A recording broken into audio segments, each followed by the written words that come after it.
My roommate has been in the shower for more than 4 hours. So I got home at around 11 p.m. Late night at the office turned into an even later night at the bar. About 4 drinks deep at this point and I'm tired, just about ready to fall asleep as I stumble through the doorway. I lay down on the couch and reach for my bag of joints and spark one up as I pull up YouTube on my laptop. I'm in the middle of watching some luxury cruise tour, close to passing out when I hear the front door open.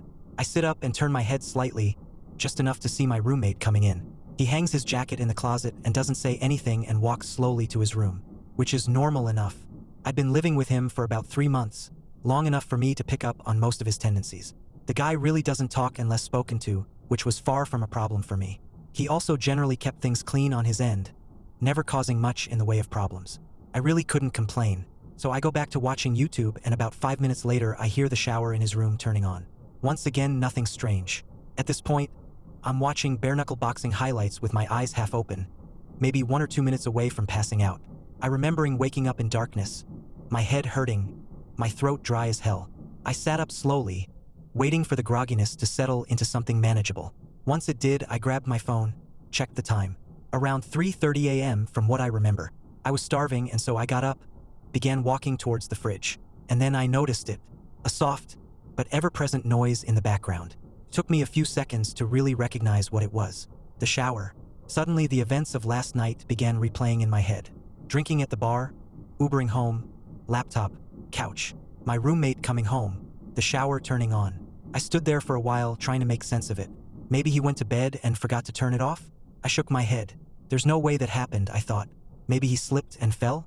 Realizing the implications of this, I rushed towards his room but found his bathroom door locked. I began pounding on it. "Hey man, you alright?" No response. I considered kicking the door down but decided to call 911 before I did that. I took my phone out, preparing to dial when I noticed that I had an unread text. One from my roommate. "Hey man, I couldn't sleep, so I went over to my girlfriend's place. Not sure when I'll be back. Sent 2 hours ago." I look at the bathroom door, then back down at my phone. Everything about this was wrong.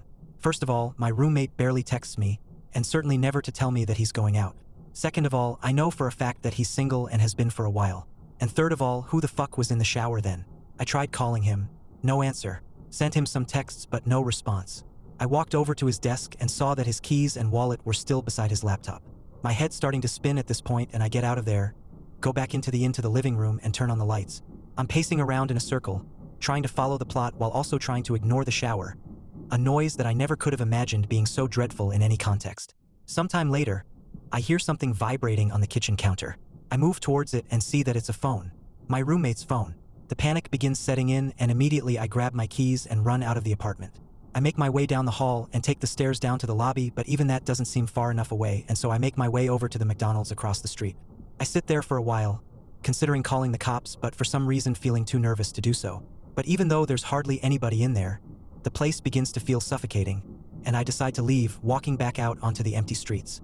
Almost immediately I get this feeling that I'm being watched, and I feel my gaze drifting up and towards the apartment. Soon I'm looking at my balcony and I see somebody standing there. A dark figure stood completely straight, stiff to the point where it nearly resembles a mannequin. But it isn't one. If I look closely, I can see it just slightly swaying. I froze in place, my mind hardly able to understand or accept what it was seeing. It's not my roommate. It's too tall. In fact, it's too tall to be anybody I know, its head nearly scraping the bottom of the balcony above. No matter how hard I tried, I couldn't make out any of its details. The darkness and distance may have been enough to explain that away. But there was something about it that drove me towards a different conclusion. That this thing simply possessed no details that could have been observed.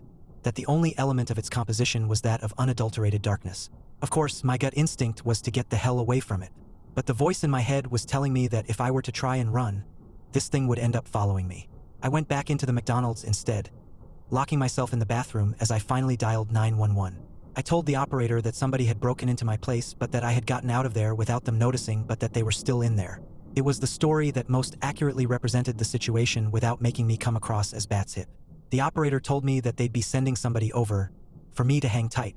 I left the bathroom, waiting at the table closest to the exit until I could see the red and blue lights cutting through the darkness.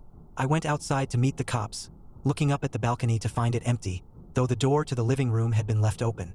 They pelted me with a bunch of questions that I found difficult to answer. Is the intruder armed? Do I have an idea who it might be? What are their intentions? I told them I didn't know, that I couldn't figure it out, but they just kept on asking. Soon I was practically yelling at them to go up there and check it out for themselves, and I suppose the terror in my voice was enough for them to begin taking this seriously. They told me to wait by the entrance, and I watched on as they entered the building. I was out there for a long time, growing increasingly anxious at the thought of what they were going to tell me when they came down. A few minutes later, the silence was broken by a single, muffled gunshot. My heart dropped into my stomach, and I continued to wait there, unsure of what to do otherwise. 20 more minutes of silence, and the officers still hadn't come down. Soon I could hear more of them approaching in the distance. Before I knew it, 4 more cop cars had pulled up around me, and the scene had fallen into chaos. Officers shouting over each other and into their radios. More questions being hurled my way, none of which I was able to answer. The next few sequences were mostly a blur, but I remember the building being evacuated, the tenants frightened and confused as they were ushered outside, while the officers became more and more frantic. I remembered hearing more scattered gunshots, some screaming, other noises that were difficult to make sense of. There were a few lapses in my memory after that, but I recall being pushed into the back of a police car. After being driven to the station, I was led into one of the interrogation rooms where I found 2 nondescript men in suits waiting for me. They didn't introduce themselves and immediately went into a series of questions, each one more bizarre than the last. What company was your roommate employed by? What was the nature of his job? How many different people have been inside your apartment since your roommate moved in? Have you ever heard voices inside the apartment from the hours of midnight to 3 a.m.? Voices that did not belong to your roommate? Have you ever seen a circle of people standing outside of the apartment from the hours of midnight to 3 a.m.? People that were exceptionally tall. And one of the most unsettling ones. Have you ever seen somebody standing at the foot of your bed upon waking up between the hours of midnight to 3 a.m., only for them to disappear moments later? If so, do you remember what they looked like? Any distinct features? As they continued probing me, my mind began conjuring up some of the strange shit that had happened after my roommate had moved in. Shit that I had written off as figments of my imagination, simply because I had no other explanation for them. I did hear the voices, always coming from the room next to mine where my roommate slept. I was always so tired when I heard them, but I do remember it either sounding like a young woman or a man with an extremely deep voice. I could never make out any words. It always sounded like gibberish. And then there was that one time where I went to the bathroom in the middle of the night. Still half asleep, I didn't bother turning the lights on as I entered, but as my eyes began adjusting to the dark, I could have sworn that somebody was already sitting on the toilet, somebody extremely tall. Of course, when I turned on the lights, nothing was there.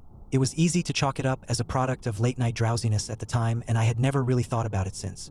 After doing my best to give them useful information, the suits spent a good few minutes taking notes on their phones.